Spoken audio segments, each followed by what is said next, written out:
you're the end cap or in the middle, one of the two. All right, let's be centered. I'm gonna tell you all that Yeah. That's a big That's ask. so nice. this outfit is giving Easter eggs, but I love you all for not saying it. Thank you. Come on up. Thanks, folks. Well, thank you for being here tonight. Last night was a good night. The county voters said enough is enough. Prop B was bad. Voters agreed it was bad for the county. It was bad for the operations of county government. It's bad for the reputation of a county that I'm really proud to serve. And it's really time to get back to work on the issues that have a real impact on our county residents. The legislative branch of county government should be working on policy issues that make the county better, to make it work better for everyone. The council's chief responsibility is appropriating funds and improving contracts that ensure that the residents get the great services that they have come to expect. The council is also charged with approving the budget that supports the diverse range of services that St. Louis County offers. Our residents have told us that public safety is their top priority. It's the top priority for me, and it's the top priority for the county council. The expectation is that we provide these critical services, and we provide them for all of our residents. So let me share with you some of the information that may not be widely known. The police headquarters, the jail, the courts building, they're all powered by a power plant in the basement of this building, a single power station. However, without significant safety renovations, in this building over the next few years, we may have to disconnect that power supply. We may have to create independent power supply for each building. The building that we're now in is considered the headquarters of county government, and it's not in compliance with the Clayton Fire Code. In 2016, we were given a 12-year notice that the fire code would change and our building would have to be sprinklered. And now that deadline is here. It's 2 years and 8 months away. We've repeatedly met with the council and we sent them countless communications.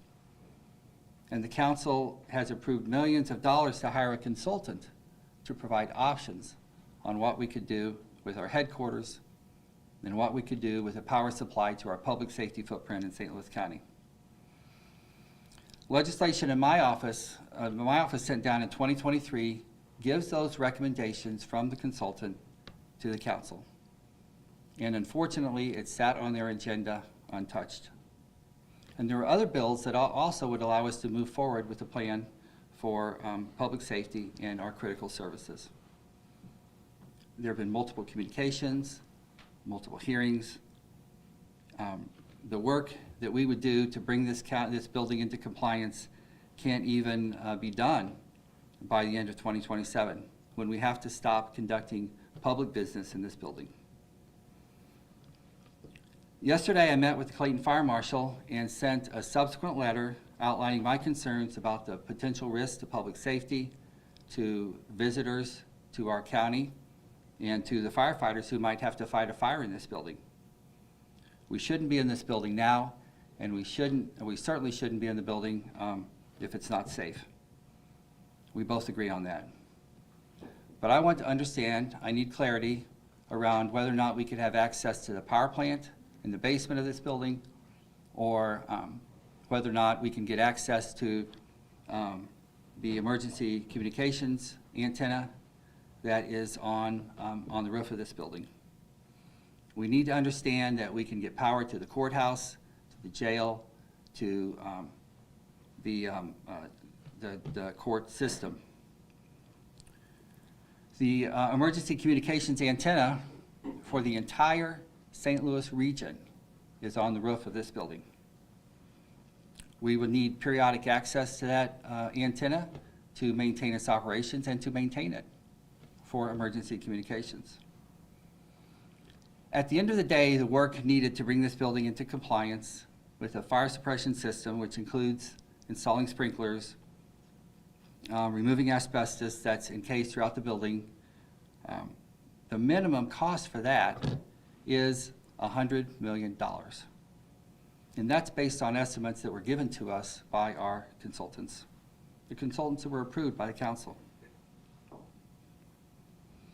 But all of that work, it doesn't address the leaky roof, the leaking windows, the broken elevators, and the cracks in the foundation wall, or the outdated power plant that provides the important power supply to our public safety footprint, the police station, the courts, and the jail. My office plans to ask the county council to sign off on a request for proposal for a formal bidding process so that we can find a responsible way to renovate this building or to find another source, another place for us to conduct business in St. Louis County. We will, regardless of whether we're in this building or not, we're going to need to rent space for the next 5 years. The 600 employees who work in this building while construction and renovation is underway are going to need a place to work, and we're going to continue looking for that. We're going to be creative and we're going to be fiscally responsible, but we're also going to make sure that our employees and the public are safe. The one thing that the council and my office can agree on is that this building is in bad shape. We've had county council members refer to it as a dump, and I think they're right. We've duct taped this building together for 20 years. 20 years of deferred maintenance on a 50-year-old building leaves us with a very expensive problem. This building's at its end of life, and if you refuse to invest in something, it will absolutely fall apart. Imagine if you didn't make any investments in your home for 20 years. We can't risk the power going out to the jail. We have 1,200 residents there. If we had no heat, no light, no ability to prepare food, that is a major catastrophe. The juvenile detention center is in the courthouse. We need power to the courthouse. We need power to the crime lab in the police department. The safety of this building and making sure we have a power supply to our public safety footprint, that's one of our biggest priorities. But the safety and the reliability of this building is just one of the issues that we have to address. Addressing the long-term budget gap is another. While we have reserves, we can't continue spending more than we bring in. And I'll be working with the council to make new revenue a priority in next year's budget. Last year, I signed collective bargaining agreements with the unions representing police officers. Our police department, our police officers, they deserve to be paid well. And the council agreed to those pay raises, and they agreed to pay them from the RAM settlement funds. That was the right thing to do, but that's not a sustainable path forward. I also intend to ask the council to approve raises for our non-police employees. We did do a pay study a couple of years ago, and the council and I are in agreement that our non-police officer employees need raises as well. And I'll be sending legislation down to the council at the end of the month for those. Earlier this year, Forbes magazine recognized St. Louis County as one of the best places to work in America. We were the only government in Missouri on the list. The list was based on employee surveys, and our employees, for the most part, have said that they're happy to work for us. But we do know, and our council agrees, that they need to be paid better. No matter how much you like your job, the tug of better pay somewhere else is always there. We're the largest county in the state. We have 4,000 employees and $1 billion budget. And we have strong department directors to keep our business flowing smoothly. And that's why I invited them here today. It's time for a reset. It's time for our council to let the directors do their jobs. And I want to thank the department directors who come to work here each day with a singular mission to provide the best services possible. And I ask the county council to stand with them. Let the directors lead. Let them continue making St. Louis County a place that we're all proud of. And I look forward to resuming my weekly meetings with our council members and getting back to the work that our county residents expect us to be doing, to be making the tough decisions. And I want to thank the voters again for supporting our mission and our directors. In St. Louis County, we could certainly do with a few less gotcha moments, less hijinks, and I'm committed to moving forward and getting the work done. And that's really the message from across the state. People are concerned with what's happening at the national level. They're concerned with the chaos, and they have little patience for conflict. It's time to move forward, and I'd be glad to answer any questions. Dr. Page, going to start with Prop B. The county spent $500,000 in RAM settlement money, on that proposition. Did the county council waste $500,000 in settlement money?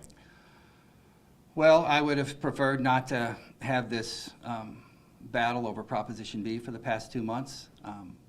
We could have been doing other things. It's done, it's over, and it's time to move forward. You mentioned $100 million in renovations for this building. Is the county better off building a new building instead of trying to retrofit the current one that we're in? Well, that's a tough decision. Do we build something that'll last us for 50 or 70 years and make that investment? Or do we do the bare minimum to keep going? And that's a budget priority that the county council is absolutely in the middle of. And we'll have to make that decision together. You mentioned that there's asbestos in this building. Right. Is it safe for the 600 workers to be in this building? Well, the asbestos is safe to be around as long as we don't open it up. But if we open it, nail something in the wall, or try and take down a wall, or try and get into the walls, that becomes a big problem. Last question I've got for you. You mentioned new revenue a priority. You mentioned raises. Does that mean increased taxes in St. Louis County? Well, we will eventually have to have either a use tax or roll up the property taxes, which we haven't done in 40 years. I think we could close the budget gap with a use tax. I know there's a lot of support on the county council to put that use tax on the ballot, and I would like to see that happen. It would have been better to have that conversation in this April election instead of the one over Proposition B, but this is the path we took. I think it's time to regroup, focus on the things we agree on, and move forward. That $100 million price tag to renovate the building, and is that the one last time we spoke about this, a year ago or something like that? Or could that number be potentially higher with inflation and the impact of tariffs? No, it's a little over $100 million. Well, the impact of tariffs in the supply line will push that up. We don't know what it's going to be. But $100 million to do the basic sprinkler, asbestos removal, and then put the building back together, that's the bare minimum. It doesn't address the leaky windows, the leaks in the roof, the broken elevators. It doesn't address the cracks in the foundation. That's another price tag. We have to decide, are we going to do the bare minimum to put sprinklers in this building and to kind of cripple along? Are we going to replace or do anything about the roof or the windows, which aren't going to get better? We might be able to put that off a year or two, but we're already 20 years behind on routine maintenance on this building. You can imagine if you didn't make any home repairs for 20 years, what your house would be like. There's a bare minimum price to get into compliance with the fire code. There's a thoughtful thing to do to make this building habitable. And then there's a big idea of building something that would last us 50 or 70 years and not leave us with a big bill in a year or two. Did the Clayton Fire Marshal give you clarity on whether the county would have access to that power supply, or what is the path forward? Well, I'm going to wait for the Clayton Fire Marshal to respond. His initial expression to me was that they would want to make sure that we had access to emergency operations, our radio communications tower on the roof, to make sure we have operational access to that, and that we could keep the power supply going. But I'm going to wait for his formal response before I try and say what he means. As much as you'd like to put Prop B behind you, does the fact that the Secretary of State's office is investigating the use of postage from your office on this, does that still give this more life? Well, there's always going to be disparagement noise around government. whether it's the federal level or the state level or here. We've been reviewed on our education campaigns twice before, and we've been able to withstand that scrutiny. I expect the same thing to happen this time, but we'll go through the process. You know, filing complaints against folks during a question like this has become commonplace, and we'll just let the process work. If it continues, it continues. I can't speak to the previous reviews, but it's my understanding with the law that as long as the educational campaign isn't partisan, it's okay. You know, on one side of it, it just listed the organizations that were against Proposition B. It quoted the circuit judge whose ruling was overturned. You know, was this truly partisan or I think nonpartisan? the biased ballot language obligated us to tell the voters in St. Louis County what this really meant. And current law in St. Louis County, as it's been upheld by the Court of Appeals, is that local governments are allowed to say anything they want in ballot language, however distorted and false, and there's no way to address that until after the election.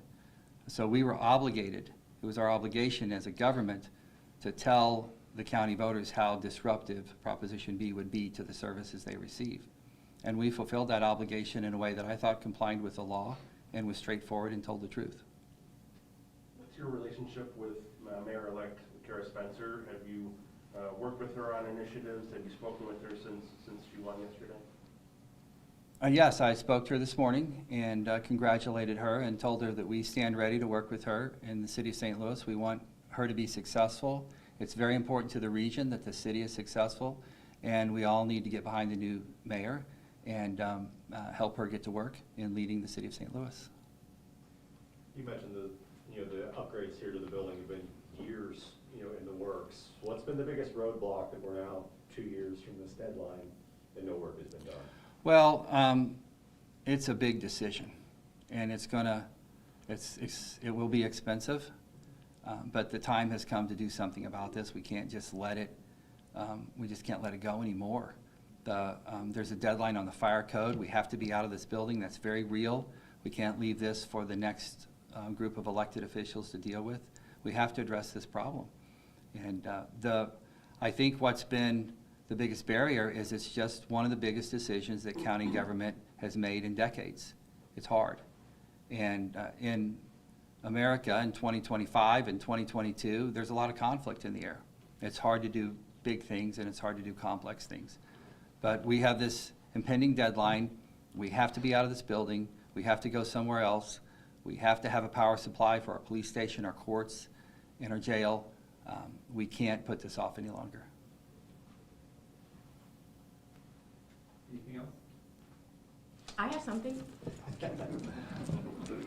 Hi, I'm Courtney Whiteside. I am the Director of Municipal Court here in St. Louis County. And on behalf of all of the directors, this is directly to the St. Louis County residents. Thank you so much for your vote on Prop B. We are dedicated public servants, and we do have a singular mission, and we appreciate your support on this particular proposition. And we are very excited to get back to providing the services that we were all brought on board to provide. So thank you very much, and we look forward to getting back to the grind. Thank you. One quick question for you. For the last several months, has this been sort of a cloud hanging over your head? It's been hard, really. The last 2 months, I think, has been difficult on not just us, but our families and our loved ones and those that care about us. We're not politicians. We're moms. We're dads. We're family members. We're friends. And we all have things that are outside of here. And for this to finally come to a rest, we hope valuable lessons were learned. And we very much look forward to continuing to better communication and relationship with the council and putting St. Louis County where it needs to be. Thank you. All right. Dr. Thank you. Graves, I think the last time we were here, you were talking with Councilman Harder about the effort to recruit federal workers Right. to the county workforce. Is there any meaningful update on that, to your knowledge? Yeah, we do have some information. We have had some federal workers apply. We've seen a little bit of an uptick in our applications. We continue to be a welcoming place for federal employees who are looking for a way to continue their career in public service. It's hard to say which federal employees are going to be laid off and which one are going to be brought back. There's still a lot of chaos around that, but we want people to know that St. Louis County is a great place to work. Forbes magazine has recognized us as one of the best places to work in America, and if if people want to continue a public service career, we'd like for them to come and join us. Thank you.